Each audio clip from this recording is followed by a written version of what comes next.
Bonjour et bienvenue, voici notre tour d'horizon économique, géopolitique, énergétique et boursier. Nous sommes le mardi 16 avril et pour comprendre comment tourne la planète finance, c'est sur l'inforruptible, nulle part ailleurs. Et l'épisode du jour, je l'ai intitulé sur les taux et les cryptos, ça devient un petit peu chaud. Mais avant de vous parler de signaux techniques baissiers, de rupture de support court ou moyen terme sur les cryptos, on va commencer quand même par jeter un petit coup d'œil sur les indices boursiers. Et là, on se rassure, les algos connaissent les supports sur le bout de leur petit bois numérique. Et on va donc réussir à préserver aujourd'hui les 7925, 7930 sur le CAC 40. Ce matin, on dégringolait rapidement jusque vers 7009, mais ça pas tardé à repayer. Et sur l'Eurostoxx, là aussi, ouf, on respire. On repasse au-dessus des 4940. En dessous, évidemment, ce matin, on pouvait commencer à chercher les prochains supports à la baisse, que ça soit le CAC ou l'Eurostoxx, on aura un potentiel de repli de 5 ou 6% supplémentaires.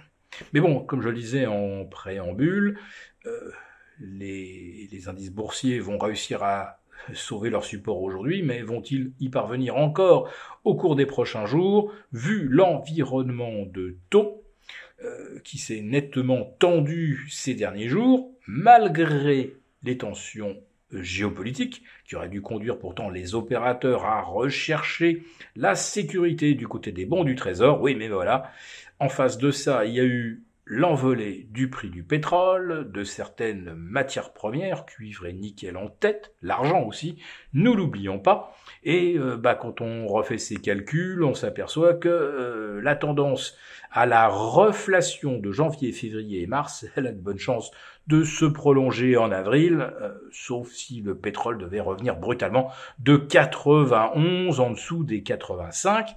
Mais tant qu'on est entre 89 et 90 sur le Brent, c'est sûr que les anticipations inflationnistes, elles ne vont pas s'apaiser comme ça d'un coup de baguette magique. Puis en plus de ça, vous avez maintenant des doutes sur le fait que la Fed baisserait ses taux non pas 3 fois, mais 2 fois seulement, alors qu'en début d'année, on était encore sur une hypothèse à 6 ou 7 fois.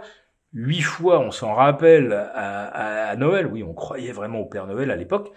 Et depuis, les indices ont pris plus de 10%, alors que les anticipations se sont complètement retournées, mais pas les indices boursiers. Ils gravitent encore à 2 ou 3% de leurs records absolus. Quand les marchés obligataires, eux, ont déjà largement corrigé. Et bien voilà, nos OAT, par exemple, ça y est, elles sont en train de tutoyer les 3%, de 98,50.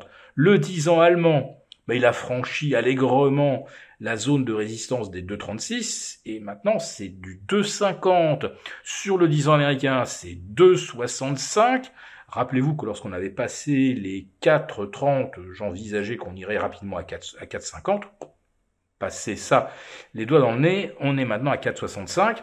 Le 2 ans américain est à pratiquement 5, 4,96, 4,99 hier en séance après les ventes de détail. Franchement, les indices boursiers s'en tirent très très bien vu le pullback que subissent les marchés obligataires depuis le 1er janvier.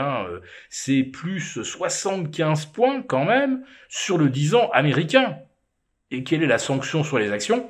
Elle est quasiment inexistante. Le contexte géopolitique international n'a pas non plus fait décrocher les indices boursiers. Alors je dirais que c'est peut-être rassurant. Peut-être que les marchés avec qui réagissent évidemment aux stratégies des gens les mieux informés, ceux-là ont l'air de miser sur le scénario du retour des diplomates plutôt que des drones et des missiles hypersoniques. Donc oui, c'est peut-être rassurant, mais enfin globalement, le scénario est plutôt à la reflation et peut-être même un petit peu à la récession, Parce que, par exemple, en Chine, les ventes de détail publiées ce matin ont franchement déçu. On est passé de 5,5 à plus 3,3. La production industrielle, elle est retombée de 7 à plus 4,5. Le ralentissement de la Chine, c'est aussi le ralentissement de ses clients, de ceux qui lui passent des commandes, c'est-à-dire nous-mêmes. Voilà. Donc, inflation d'un côté, récession de l'autre, ça, c'est pas très bon pour les actions naturellement. Et puis bon, je vous parlais des cryptos en préambule. On a la démonstration que lorsque les taux se tendent ou que le climat géopolitique s'envenime, il ne faut pas aller chercher de la protection du côté des cryptos. On en a une nouvelle démonstration aujourd'hui, avec un Bitcoin qui perd entre 5,5 et 6%. On revient vers les 63 000. La marge de sécurité s'amenuise par rapport aux 60 500, 61 000. On voit aujourd'hui le Solana rechuter de moins 13%, 13,5 sur le Toncoin, à peu près 13 également sur le Bitcoin Cash. Et sur une semaine, là les scores sont assez éloquents. Donc le Bitcoin s'en tire pour l'instant le mieux, avec moins 11,5 à moins 12. L'Ethereum, c'est plutôt moins 16. Et puis après ça, vous avez le Ripple moins 20, le Solana moins 24, et Avalanche ou Cardano, on est entre moins 25 et moins 28,5. Donc la démonstration est faite que les cryptos ne constituent absolument pas une protection contre un climat macroéconomique ou géopolitique tendu. Si cette vidéo vous a plu, n'hésitez pas à nous mettre un pouce.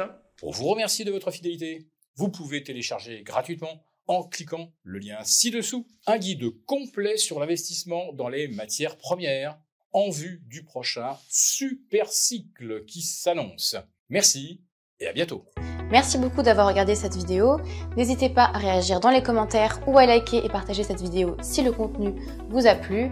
Et pour ne rater aucune de nos prochaines émissions, vous pouvez vous abonner à notre chaîne et activer les notifications.